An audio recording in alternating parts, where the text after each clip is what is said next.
Hello, everyone. Welcome back to the Student Arcs Network. This is Ryan. Today, I'm joined by Alana, one of our student producers here. We're going to discuss about top 5 things you should do to prepare for your APPEs. Alana, just quickly introduce yourself. Hi, I'm Alana Heyrana. I'm from Midwestern University. I'm in my last year of school and I'm at the Glendale, Arizona campus. All right, without further ado, let's get this started. All right, so our first point today, we're going to talk about knowing your top 200 drugs. Going through the program, the PharmD program yourself, I'm sure that at some point, maybe most likely in your first year, you'll be tested on the top 200 drugs with their brand, generic, and like their indications, right? I think it should be very important for you to at least have this background of drug knowledge as a student pharmacist when you go out to your APPE rotations or even in your IPPEs. I think even when I'm currently still a technician and when I was studying for the tests, I was going through like the brand, generic, indication, and some sort of like side effects too, even though I don't need counseling. I think again, it's still very important in a pharmacy setting, you would need to obviously know your drugs. So I also think that it's also important to go through some drugs that might not be the top 200, but sometimes specific for your rotations, such as if you have like an APPE rotation in like a hospital setting or an infusion center setting, right? I agree. I think every school has different ways of testing for your top 200 drugs. I know for me personally, every quarter, because I'm in an accelerated 3-year program, we're on a quarter system. We would learn approximately like 50 a quarter and be quizzed on it throughout. And then in our second year, we kind of did them in bigger chunks as a review. I say it's most important in your outpatient pharmacy knowledge, but when you're doing your APPEs for acute care or for your other rotations, for example, that's when you'll delve into reviewing for other disease states and other drugs. Yeah, and do you have like a best way in terms of helping you studying the top 200 drugs? So I know everyone's a little bit different in their studying and studying habits. I personally work best with note cards, like flashcards, as well as writing it out. What I like to do is, depending on if I'm being tested on all of them or in certain groups, like in 50 at a time or things of that nature, I like to group them by either drug class or indication and kind of group it that way to kind of associate all the drugs in the same drug class and test individually within those drug class and then kind of test as a whole just to make sure I know everything.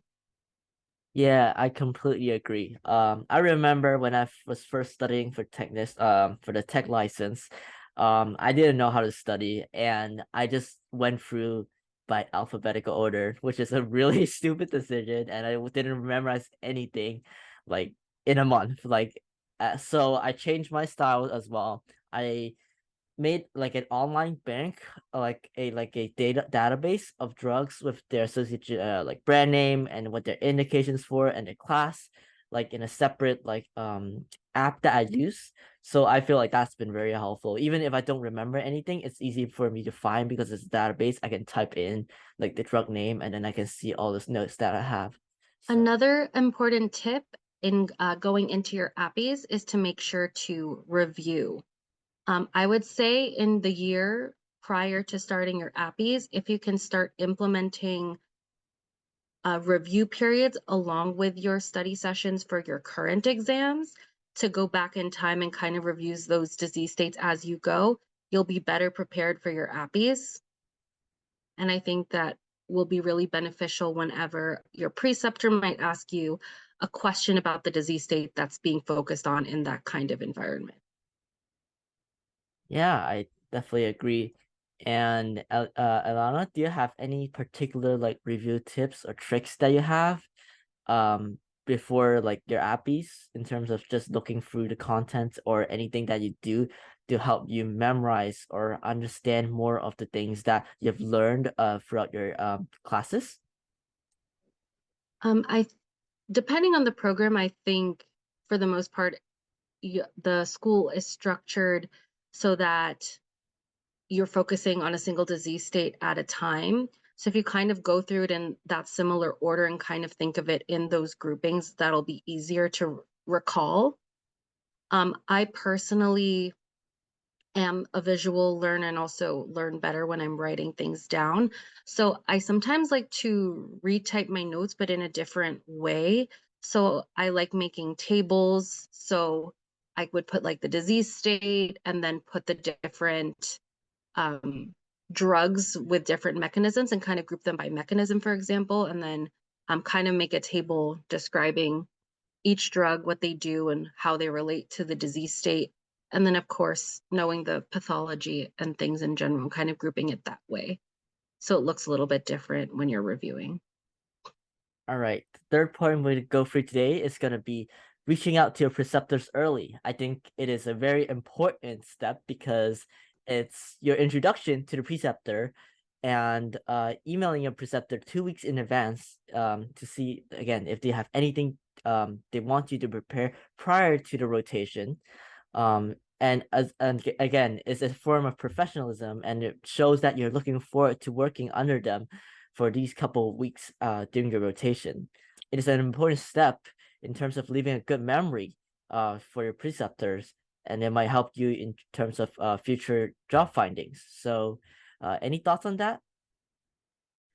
Yeah, I agree. I feel like the 2 week mark is beneficial because it's close enough to the start of your rotation that your preceptor will remember you. If you do it too far in advance, they might forget in between. But it also shows that you're interested in being the most prepared you can before starting your rotation. And they can give you information to kind of help you aid that review that we talked about in our previous point before starting your rotation. Yeah, and I also think about, after your rotation, right? It is important to establish that memory of you. So, this is my personal little tip that I observed when a pharmacy student rotated at my pharmacy, is to remember to also give your supervisor and other workers at your rotation sites something as like a thank you gift, or even just like write a card for them, right? I think it's a form of professionalism, as a closure of this chapter in your pharmacy career, and you would like to thank them for all the teachings they have provided for you, and hopefully leave a good memory for them. For our fourth tip, I would recommend to see if you know anybody in classes before you, if they've had rotations that you're going to be assigned to in the following year. That will help you kind of get an idea even before those 2 week notice when you email your preceptor to have an idea of what disease states you can study already and even more ahead of time instead of trying to cram it into those 2 weeks if that happens to be the case. On top of that, you can kind of get a heads up of negative reviews and positive reviews in choosing your rotations as well.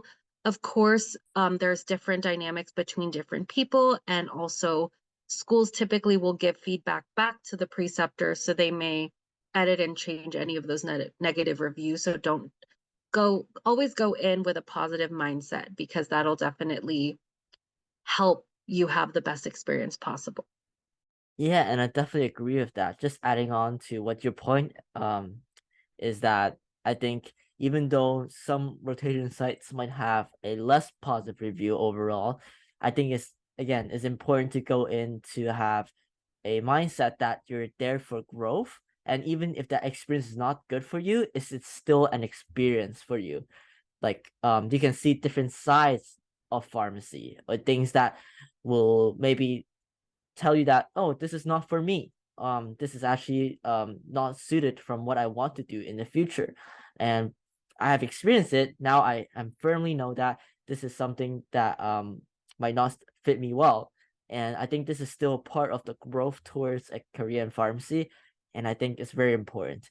And even if you have those negative feelings, you can see have a chance to observe what's around you, and ultimately get to understand more what's going on, and still get to have that practicing experience. Our last tip for today is to have some sort of note or cheat sheets ready during your rotations. I think it is always good to have like some sort of backup just in case you haven't studied that particular thing, that particular case. It's important to have some sort of things that will help you to remember what you have learned during your rotation, right? Again, you'll likely be challenged during your rotation, as again, a rotation is for you to learn, or else what's the point of learning in practice if you are not challenged? Like, right, both like in terms of knowledge or actually in a personal sense, right? So I think again it is important to be as prepared as possible, just in case you miss reviewing something. So there's a lot of information that you learn in pharmacy school, and of course, it's reasonable to think that you're not going to remember absolutely everything at every single moment in time.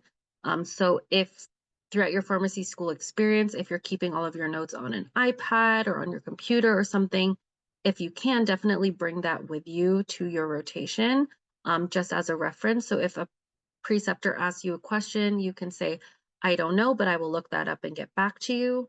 And then you can check your notes kind of as a starting off point to see what it's about, what guideline the teacher might have gotten that topic from, and then go to the direct primary literature or guideline to report back to your preceptor and say what you found, sorry, as well as the reasoning and support for it, which would be the literature and the guideline.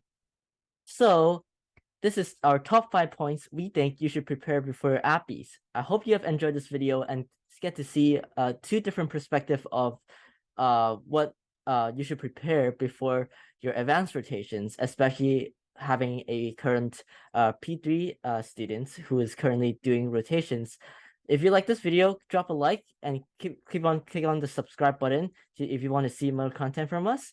That will be it. Thank you. Bye bye.